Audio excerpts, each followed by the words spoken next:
A day in my life as a student, content creator. So, ayun guys, yan, inaayos ko po yung bed sheet ng ating kama, 'di ba?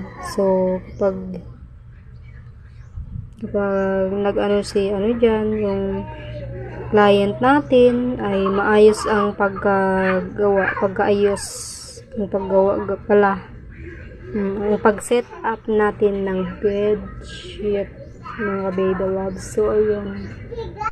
So, ayun guys, ay dyan ako nahirapan sa gilid niyan. Ulit-ulit kong ginagawa yan. Pero, nahirapan pa rin ako dahil, ayan, may bakal dyan sa gilid niya. Tignan nyo naman. Kawawa yung kamay. Pulang-pula na yung kamay ko dyan mga ka-baby loves. So, pero gawin natin ng paraan. Ayusin natin ng mabuti para hindi galit yung ating client kapag may So, ipapakita ko po kung paano ginagawa yung mga bedsheet sa mga hotel. Yan, ganyan na naman sa kabila. Ayos-ayos, yan. Ginaganyan. Yan po yung dubay na sinasabi nila na dubay. So, ang yan na tela mga ka-baby loves ay bakapal kasi yan kaya mahirap set up kung baga. Oo, tignan nyo nga naman. Hirap na hirap yung kamay ko dyan kasi mabigat talaga yan. So, pero carry pa naman. Yan po yung ginagawa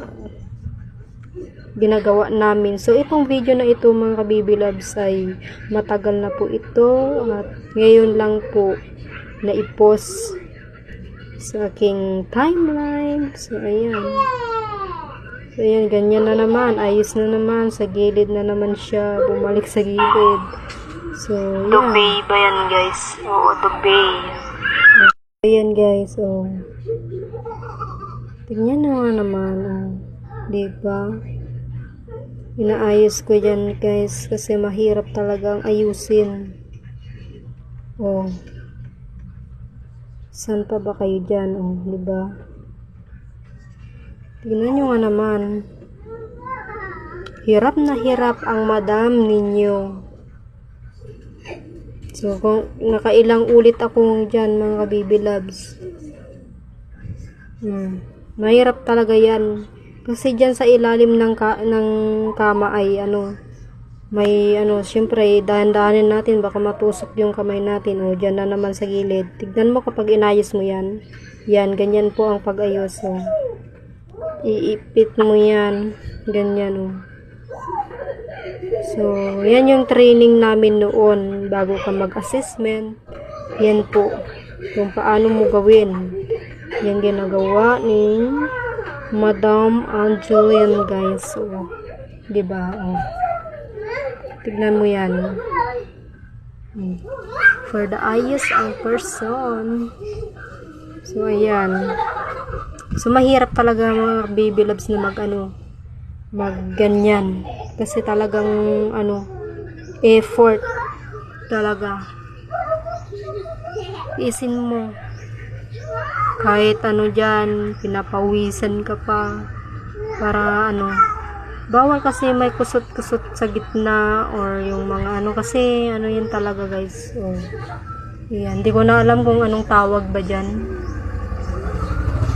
May tawag yan para ayan. Nilalagay po yan sa dubay. Ayan. Kung paano.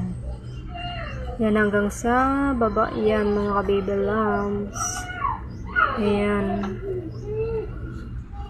Ayan po siya guys. Diba? So ngayon ayusin na lang yan. Yung mga unan mamaya. Ang susunod yan mga ka-baby loves ay yung pag-set up ng unan. Kung paano gawin. Ayan si madam. Inaayos pa yan kasi talagang mahirap po. na isuksok sa ilalim.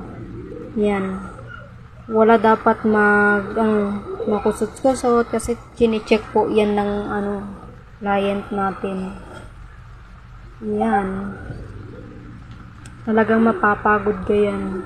Dyan. Kasi, syempre, gawin natin ng maayos para hindi tayo pagalitan, di ba? Aray.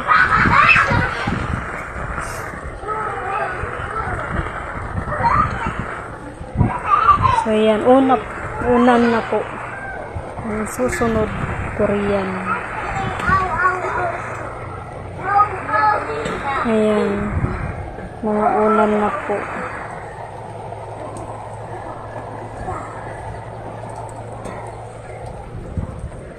Unan po yung set up natin para sa ating bed.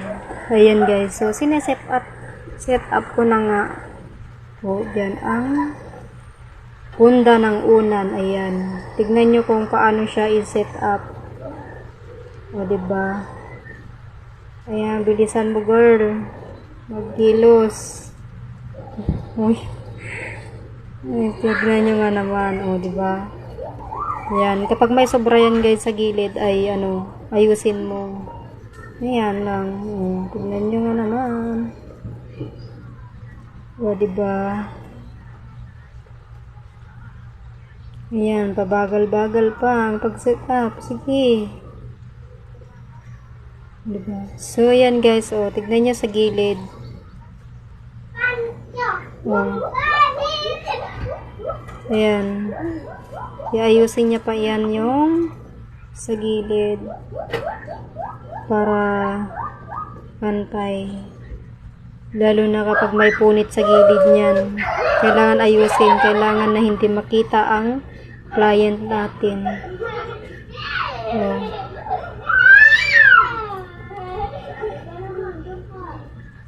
Tignan nyo kung paano niya gawin. So, yan. Bilisan mo kumilos. Uy. Ayan. Yung payong tuli na, baka masira yan ha. Ayan. Yung isa naman yung isa. So, ayan na. Nag-aayos pa ang madam niya dyan. Ayan. Pinapawisan na. Tignan, haggard na yung muka. Tawa-tawa na lang dyan.